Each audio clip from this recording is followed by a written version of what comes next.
Not all control comes in the form of yelling. Not all wounds leave bruises. And not everyone living in emotional pain realizes they are being slowly eroded by emotional manipulation, a quiet but brutal form of psychological abuse. In relationships that seem warm and full of love, there can be countless invisible strings tightening around the mind. You smile, yet feel empty. You sit next to someone, yet feel more alone than ever. You try your best to not upset them, to not be abandoned. And without realizing it, you begin to lose yourself. Emotional manipulation doesn't shout. It whispers. It doesn't push you over. It pulls you back. It doesn't lock you in a dark room, but it builds a transparent cage around you. And one day, you forget what freedom ever felt like. 3 deep signs of emotional manipulation. 1. Constantly feeling guilty, even when you've done nothing wrong. People who are being emotionally manipulated often share a common trait. They apologize all the time, apologizing for expressing their true feelings, apologizing for not meeting someone's expectations, apologizing for not being good enough.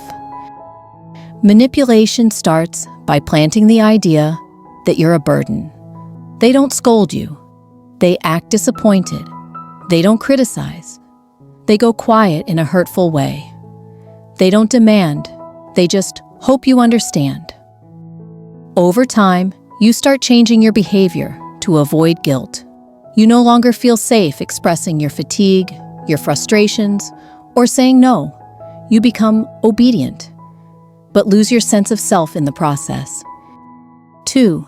Losing trust in your intuition and decision-making. Manipulators don't use force. They make you doubt yourself. When you remember something unpleasant, they say, "That's not how it happened." When you're upset, they tell you, "You're too sensitive." When you set a boundary, they sigh and say, "You're making a big deal out of nothing." That constant self-doubt eats away at your inner trust. The intuition you once relied on becomes blurry. Every decision becomes a loop of questions. Am I being selfish? Am I overreacting? Is this my fault? Losing trust in yourself is one of the most powerful ways manipulation takes hold. When you can't believe your own feelings, you start living by someone else's rules. 3.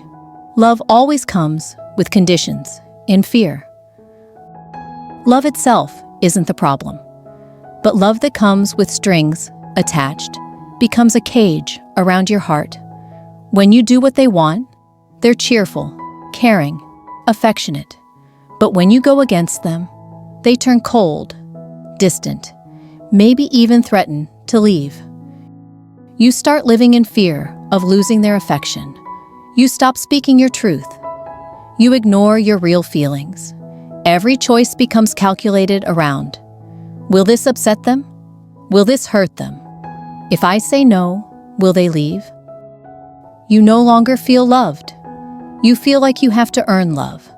That is emotional imprisonment. Quiet, but suffocating.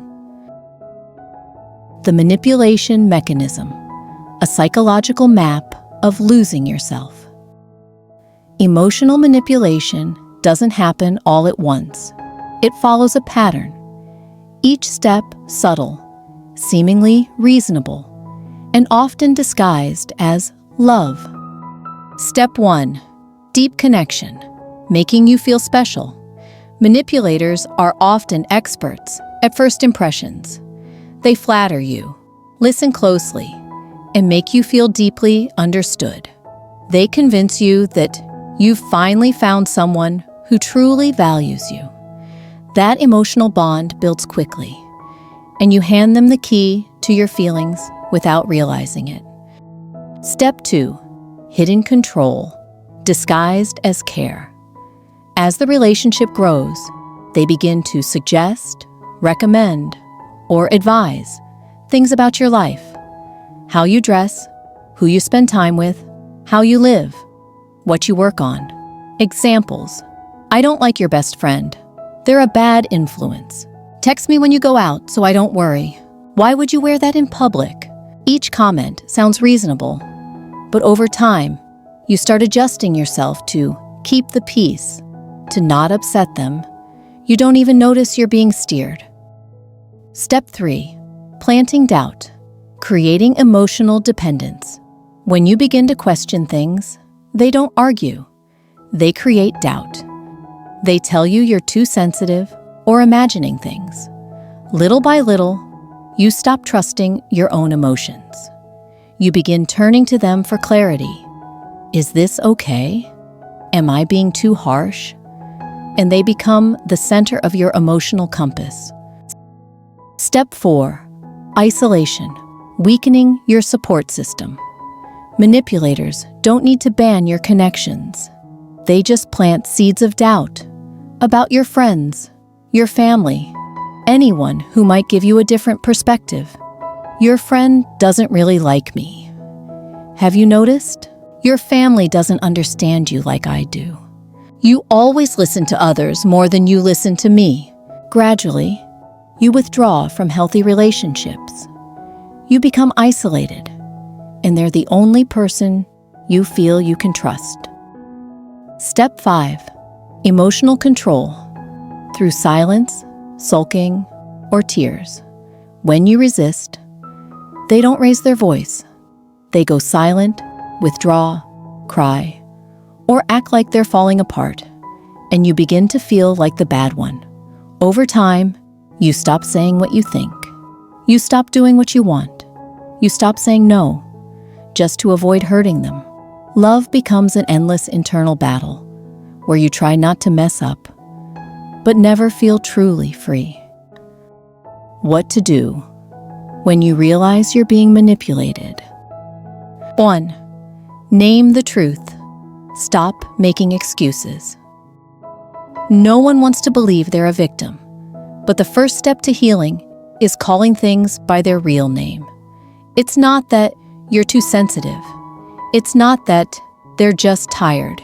It's this: you are being manipulated. Write down all the situations where you felt guilty, suffocated, or controlled, and compare them to reality. The truth may hurt, but it's also the first light showing you the way out. 2. Set boundaries and stand firm with yourself. Learn to say no, starting with small things. Setting boundaries isn't selfish. It's protecting your mental health. If a relationship makes you afraid to be yourself, it's not a healthy one. Suggestions. Write down the things you can no longer accept. Practice calm responses. I respect you, but I don't agree with that. If they don't respect your boundaries, that's not your fault. 3.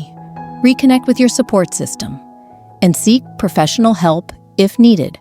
Emotional manipulation isolates and weakens you. It's time to reconnect with trusted friends, family, or even a therapist. Sometimes, just one person who truly sees you can make you feel less alone. Rebuild trust in yourself with small daily actions. Keep an emotion journal. Ask yourself, what do I want today? Most importantly, listen to your heart, not through someone else's voice. Conclusion. You don't have to become someone else to be loved. You don't have to lose yourself just to hold on to a relationship. You don't have to be perfect all the time to deserve love. If someone loves you but makes you stop being yourself, that's not love. That's captivity. Freedom begins when you say, I deserve a love that doesn't come with control, guilt, or fear. And when you step out, you don't just leave the invisible prison, you rediscover the most beautiful version of yourself, a free, whole, and powerful soul.